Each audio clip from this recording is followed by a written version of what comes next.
Bom dia para todos, bom dia. Eu passo aqui um vídeo para falar da situação em Angola. Angola é um país que viu-me nascer, de facto, para aqueles que nasceram entre os anos 60 até 1970, de certeza fazem parte da minha trajetória.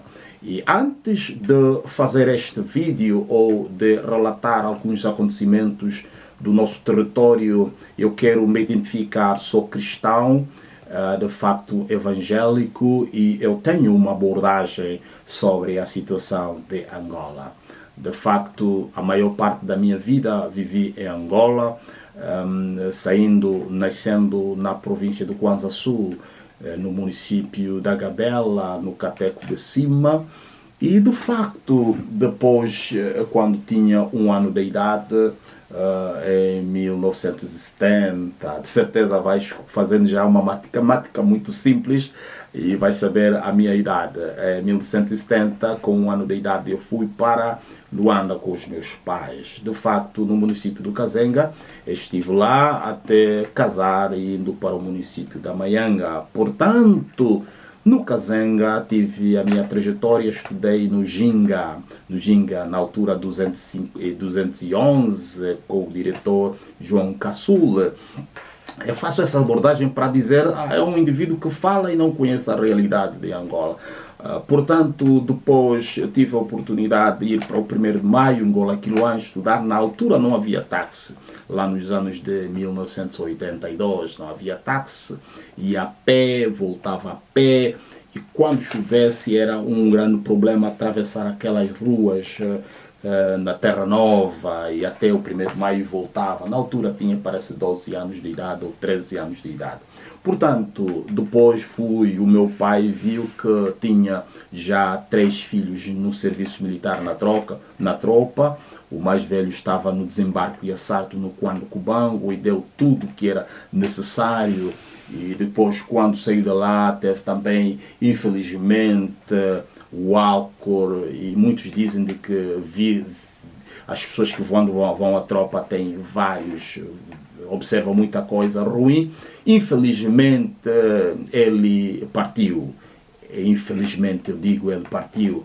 E também o meu pai, vendo na altura quem tivesse filho em serviço militar era uma grande dor de cabeça, infelizmente, e os pais temiam. E também fiz parte daquelas rusgas, as rusgas da conferência, e nós escondíamos na capoeira da galinha, porque senão, se fôssemos apanhados, seria infelizmente ir para a tropa. Então eu posso dizer, 3 meus irmãos estavam no serviço militar.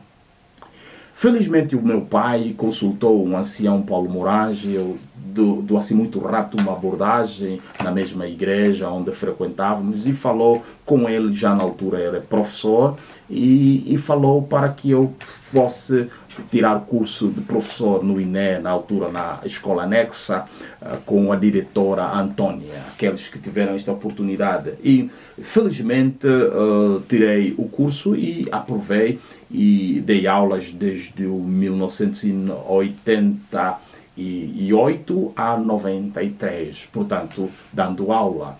E eu sei o que é falar ser professor, e eu vou tocar também naquelas situações tristes que os professores vivem, e também vou tocar muito breve na saúde, e vou tocar um pouco breve também nas águas que inundaram e mataram muita gente e algumas pessoas em Angola. Infelizmente, aproveito também desde já dar os meus sentimentos àquelas famílias que perderam os seus entes queridos.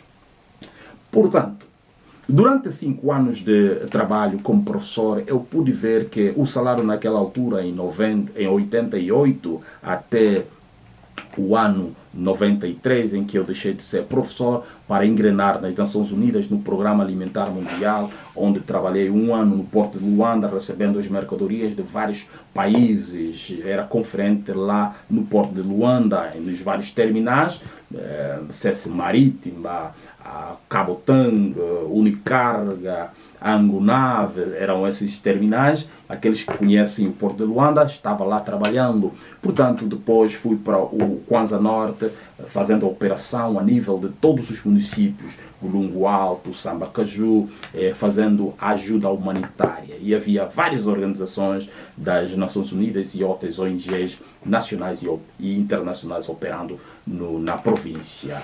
Depois, em 1996, fui transferido para o Cuando Cubango, onde trabalhei durante 2 anos, e eu pude ver os vestígios da guerra, que infelizmente enfermaram já o nosso território nacional, para que de facto nós estivéssemos em paz. Portanto, depois dali, em 98, fui transferido para o Saurimo, e posto em Saurimo trabalhei durante 4 anos. Foram no total 9 anos das Nações Unidas, e em 2002 ali reduziram o pessoal e eu fiquei assim fora das Nações Unidas pela redução de pessoal. Portanto, eu quero atacar aqui a educação. A educação é um ponto fulcral fundamental de toda a sociedade, porque é da educação onde passam os professores.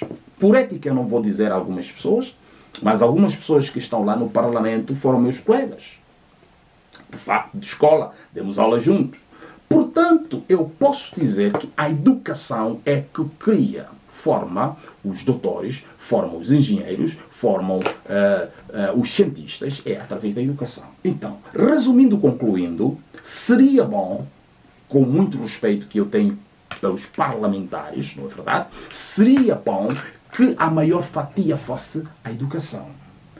Depois, felizmente, emigrei para Portugal, onde passei 11 anos trabalhando e também indo para alguns cursos de refrescamento, porque o ser humano deve aprender sempre aprendendo. Alguém já disse que a aprendizagem é um processo contínuo, segundo a pedagogia, é o processo contínuo. Devemos continuar aprendendo. Então, lá em Portugal, tive a oportunidade de continuar dando os refrescamentos, e trabalhando em Portugal, eu pude compreender que as coisas já estão tudo orientado.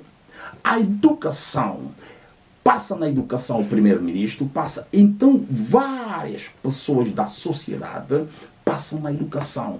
E a educação é a chave para que nós possamos ter um país organizado. Então, eu chego à conclusão de que se no Parlamento a fatia menor for da educação, infelizmente não teremos uma educação de qualidade. Poderemos tapar o sol com a peneira. A educação deve ser a maior fatia, seja lá 10% do orçamento geral do Estado deve ser para a educação. Por quê? O professor deve ser bem pago para que não haja corrupção. Muitas vezes, durante esses 5 anos de trabalho na educação, fui tentado, era nomeado para ser presidente de júri nos exames finais, e o professor ou o encarregado de educação chamava para ir para a sua casa. Depois de um almoço, muitas vezes o professor, aquele salário pequeno de, na altura, 12 mil kwanzas, era equivalente talvez a $40, só servia para comprar uma camisa ou 2 calças, e posteriormente já não servia para nada. E quando eu chegasse na casa do encarregado, era aliciado. Depois do bom almoço, mas aquele bom almoço, uma boa caldeirada, um bom fungo, uma boa carne, vinha o encarregado com um envelope. Olha, senhor professor, isso aqui é uma ofertazinha, com aquele respeito, aquilo é corrupção. E se era muito mais fácil receber esta oferta, que passava-se oferta, mas posso dizer corrupção, porque eu tinha pouco salário. Apesar de que não justificava, mas com barriga vazia, não é possível nós. Podemos dizer matar a corrupção, destruir a corrupção, e quando eu falo isso também em outros setores, na polícia e outros setores, na saúde, quando não é bem pago, apesar de não justificar-se, por mais que os políticos digam que realmente deve viver dos salários, não é possível viver do salário quando não existir uma tabela compatível o custo da vida. Portanto, é preciso dar bom salário. Depois de 11 anos saí de Portugal, vou conhecendo outras realidades de outros países. No país em que me encontro neste momento, eu posso dizer de que a maior fatia da educação, Reino Unido, é a educação. Por quê? Porque quando o aluno vai para a escola, ele lá na escola come, especialmente as crianças dos 4 anos até aos 16, 17 anos. Eles têm alimento lá na escola, a cantina. De acordo com o grupo, se ele é vulnerável, os pais não têm boas condições, então é o governo que apoia. Eu estou a falar terra a terra, porque o país, para desenvolver, é preciso aposta na educação. Hoje eu tive a oportunidade de ver um vídeo de um senhor, nasceu um árabe, lá no Dubai, e estava sendo entrevistado por um nigeriano. E ele perguntava qual é a diferença da Nigéria e o Dubai. E o senhor lá do Dubai, obviamente, ele disse a diferença é na liderança. Ele disse, a Nigéria tem muita riqueza, portanto, Dubai só tem petróleo. A Nigéria tem vários tipos de riqueza, mas o Dubai só tem petróleo. A diferença é a mentalidade dos líderes. Eu passo aqui esta visão.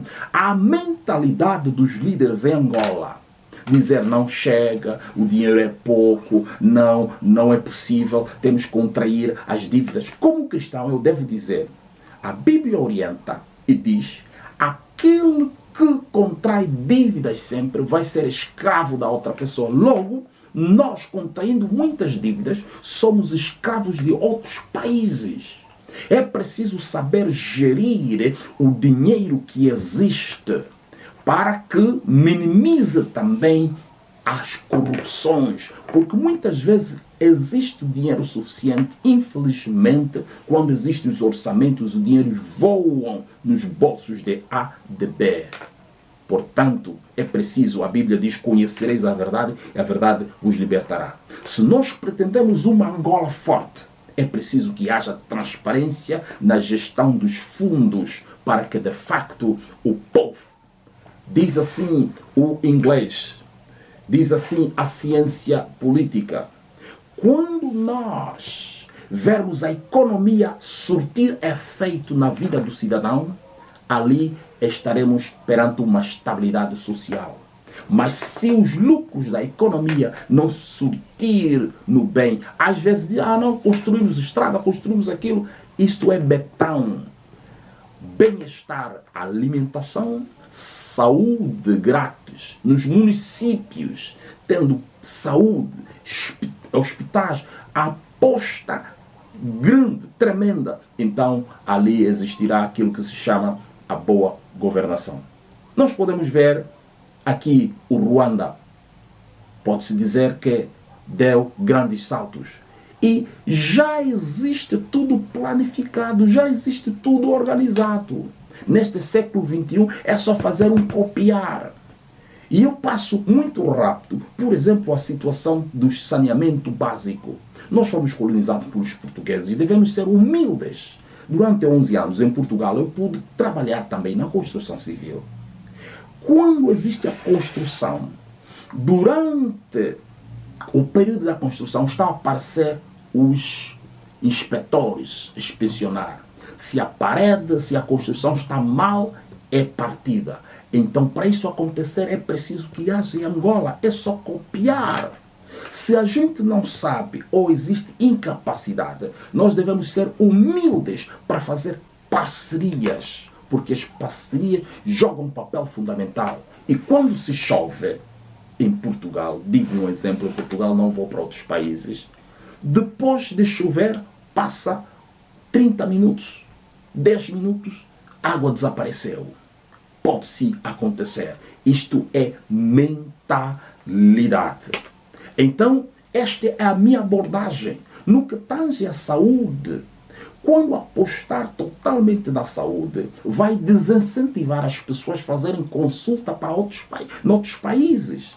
Porque dentro do país existe mecanismo, existem condições capazes de que o médico, o enfermeiro deve ter um salário bem pago. No final do ano de trabalho, ele pode ter umas boas férias para um determinado país. Imagina com uma boa gestão, uma boa liderança, Angola pode, em 5 anos, em 10 anos, ultrapassar o Dubai. Pode. Mas só é possível se porventura as mentes, e não colocar pessoas lá no parlamento, pessoas dos ministérios, pessoas que não têm experiência da vida. Há muitas pessoas quando vêm para a Europa, de facto vêm só para fazer compras. É preciso aprender. Eu vejo, por exemplo, um professor no Reino Unido, um professor da primária é bem pago, porque ele tem acesso de comprar o seu carro, ter acesso de comprar a sua casa, ter acesso no final do ano letivo, ir em férias com a sua família e viver uma prosperidade e desincentiva a corrupção. Quando os políticos lá em cima estiverem envolvidos da corrupção sem aquilo que se chama fiscalização, sempre desculpas, sempre créditos. Então o dinheiro roubado, será que não pode-se fazer a busca de fora para entrar e de facto fazer algo para o próprio povo? Falando do dinheiro roubado, eu digo assim, é preciso entendermos que existe a possibilidade, a saída para que este dinheiro volte, mas com a estratégia de caçar um grupo de pessoas não é possível. E eu aqui sou solidário, apesar de que a presidência anterior não atingiu os objetivos do povo, mas é preciso saber valorizar aquele que muitas vezes foi aplaudido e fazer uma comissão de imediato para que revejam esta situação. O presidente José Eduardo dos Santos está na Espanha. Como homem, eu não digo como político, digo como homem. Alguém que foi aplaudido. Muitos dos jornalistas da TV Zimbo, TPA, aplaudiram, foram em defesa. Agora têm medo. É preciso levantar e ter coragem para dizer, mais velho, vamos sentar. No meu ponto de vista, Angola devia existir uma amnistia geral. Não com aqueles crimes de mortes, aqueles crimes, morreu, matou o vizinho, enfim. Não estou dizendo isto. Não sou apologista nisto. Mas existem políticos que estavam na mesma mesa, estão andando. Eu não sou político, mas tenho uma visão global da situação. Não é possível, é injustiça. Um grupo de pessoas a serem perseguidos e outros não. Então devia fazer uma sentada e uma reflexão. Existem mais velhos com carisma em Angola. Mais velhos que podem dar conselhos no sentido de sair dessa situação. Eu vi um vídeo, o presidente José Eduardo dos Santos a sair. Eu não sou de nenhum partido. Mas eu sou um visionário que vejo a situação a sair bem debilitado. Será que Angola, os angolanos, se nós não soubermos perdoar, o perdão é realmente necessário. Sem perdão não existe reconciliação. Se porventura não conseguirmos dar na cara neste momento, será que só esperam quando todos vão morrer de certeza? Quando esperar, não, o mais velho faleceu. É triste dizer isso, que Deus lhe dê mais anos de vida, que ela viva. Mas neste momento ela sente na carne, na pele, na alma. E é preciso uma sentada e fazer alguma coisa. Porque de facto Angola viveu este período de bom ou de mal, mas sim, realmente ele foi presidente de muitos. É preciso agora fazermos uma revisão tremenda para que de facto como a reconciliação deve ser feita. Reconciliação, os que têm pensamento não são só os do MPLA. São de outros partidos, porque em conjunto, eu vejo aqui, depois das eleições, tudo passou, então tudo é harmonia. É como um jogo. Depois do jogo, todos estão em harmonia, vão bebendo. A política também desta forma. É preciso que tenhamos coragem, falar a verdade, porque a Bíblia diz: conhecereis a verdade e esta verdade vos libertará. Só assim é que Angola teremos um orgulho de Angola. É assim que os angolanos que estão na diáspora poderão de facto também entender que realmente valeu. Os nossos pais já partiram, sem condições, sem medicamentos, sem bons hospitais. Eles acreditaram no tempo colonial, no tempo da independência. Eles acreditaram. Muitos morreram e sangue verteu. Paremos, especialmente, uma mensagem para a polícia, para o ministro do interior. A polícia não deve ser para matar, não, é para proteger. Eu vejo nos países desenvolvidos, a polícia, as pessoas vão pedir informação para a polícia, porque a polícia não é frustrada, a polícia é formada, a polícia tem boas condições salariais. Será que não temos? Nós temos vários recursos. Já alguém disse, Deus colocou muita riqueza no território angolano. Mas o que falta? Os ingleses dizem mindset, mentalidade. É preciso renovar as mentalidades. No concernente à saúde é a mesma coisa. Já falei. Saneamento básico é importante. Faz parceria com outros países. E também as empresas de exploração do lixo. Não é necessário ser do fulano, enfim, quando existir transparência na contratação, ali nós poderemos dizer que realmente Angola está a viver bons momentos. Então é preciso que nós possamos nos despertar do sono, despertar dessa mediocridade, porque de facto só vai terminar, e eu digo também, essa situação de muitas águas matando, enfim, desnorte em Luanda. Se existir descentralização, nas províncias existir os serviços básicos de saúde, empregos, enfim, como criar emprego, dar possibilidade aos privados, potenciar os privados na agricultura, no comércio. Está legalizado, um estrangeiro nacional tem acesso ao comércio, tem acesso aos créditos, não é fomentar, não é necessário dizer de que este aqui é o fulano da família tal, isso é mesquinho. Você, senegalês, tem recursos financeiros, está ali a abertura. E facilitar a governação é facilitar a vida das pessoas. Não estou a fazer uma mistura, mas eu quero tocar também o aluno. Quando vai à escola, fez o ensino de base, sempre o governo deve subvencionar o seu ensino. Um dinheiro, por isso é que a educação deve ter um suporte maior na fatia do orçamento geral do Estado, inclusive a saúde, porque são as bases, são os suportes, os pilares de uma determinada sociedade. O pai, o avô não tem condições, vai para o hospital, é subvencionado, o governo dá acesso. Então é preciso que nós paremos e façamos uma reflexão. Falei da educação, falei da saúde, falei do saneamento básico que é necessário. Nós temos vários quadros capacitados. Infelizmente, o que nos engana é para mim só, para minha família, um grupo. Já tinha um professor chamado Jamito, professor de química, ele dizia, no ser humano, especialmente no africano, tem algo no seu coração.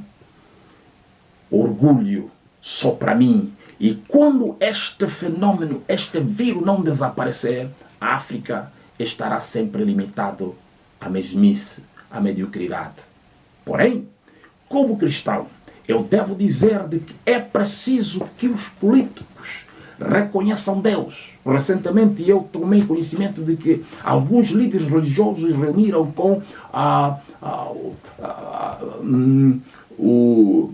serviços de religiosos ou departamentos religiosos para ver quais são as igrejas legalizadas, porque reconheceram que a igreja joga um papel fundamental. Obviamente joga um papel fundamental na sociedade, mas também os políticos é preciso reconhecer Deus, aceitarem a Jesus como único suficiente Salvador das suas vidas.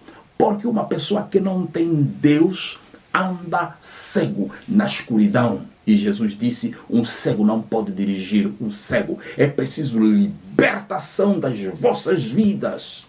Porque o feitiço não pode reinar. Recentemente, nas chuvas, vimos ali algumas pessoas afirmarem, os feiticeiros a predizerem. Não, a sociedade angolana não deve estar centrada nos feiticismo, porque feiticismo é que atrai as mortes. É preciso nós dizermos um basta às mortes em Angola, porque já verteu muito sangue. Porque Deus não se compraz com o sangue derramado. Porque o ser humano foi feito segundo a imagem e semelhança de Deus. Então, paremos e façamos uma reflexão. Baixa a corrupção. Haja transparência quando existem eleições. Não mais mortes, estamos cansados. Nós vimos em 92 mortes. Não nos leva a lado nenhum. Porque ninguém vai morrer até ninguém vai viver até os 200 anos. E para que isso aconteça, diz assim um autor e um grande pensador inglês, todo ser humano no planeta Terra faz história. E você só vai deixar uma boa história. William Shakespeare só vai deixar uma grande história se porventura você influenciar positivamente na vida do cidadão.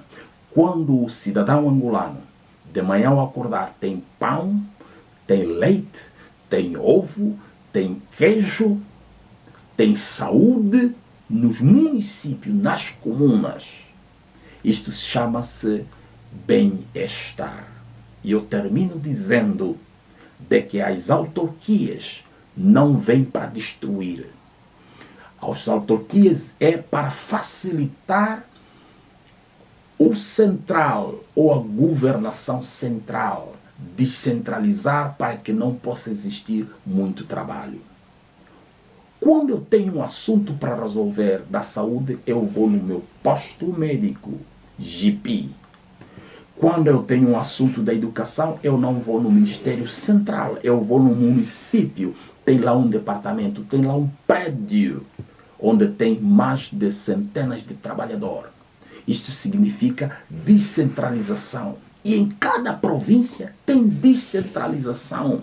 E para isto acontecer, é preciso que as pessoas que estão na decisão do país tenham o mínimo de conhecimento. Caso contrário, vamos nos mentir todos os dias das nossas vidas. É preciso fazermos a reflexão. Educação, saúde, comércio, agricultura. E nós, como angolanos, temos capacidades. Nós temos recursos natos, seres humanos capazes. Eles podem criar bancos de dados. Tem pessoas formadas em informática que podem criar bancos de dados. Tem pessoas capacitadas, mas se o incompetente não querer dar lugar aos capacitados, então estamos destruídos. Pensemos bem para a situação, não de amnistia do presidente José Eduardo dos Santos, mas é tempo para nós fazermos uma reflexão e dar uma reviravolta, porque de facto ele foi aplaudido muito. Muitos comeram. E Jesus, eu uso a palavra de Deus, dizia quando lhe trouxeram aquela mulher em adultério, só trouxeram a mulher, não trouxeram o homem. Ali já está a injustiça do ser humano. Trouxeram aquela mulher e disseram, nós apanhamos essa mulher no mesmo ato. Se fosse eu, talvez iria perguntar, onde é que está o homem? Mas colocaram sua mulher. E Jesus ali começou a escrever no chão. Depois de um período de tempo, olhou para os seus acusadores daquela mulher e disse, quem dentre vocês nunca pecou, seja o primeiro a tirar a pedra. E eles recuaram, foram embora do mais velho para o menor. Aqui também é uma mensagem para os governantes angolanos. Quem dentre vocês nunca pecou? Não estamos a dar primazia para que haja outros males, mas é preciso limpar para depois existir um conserto. Ponto 1. Vamos começar. Porque de facto muitos estão andando e muitos não querem abrir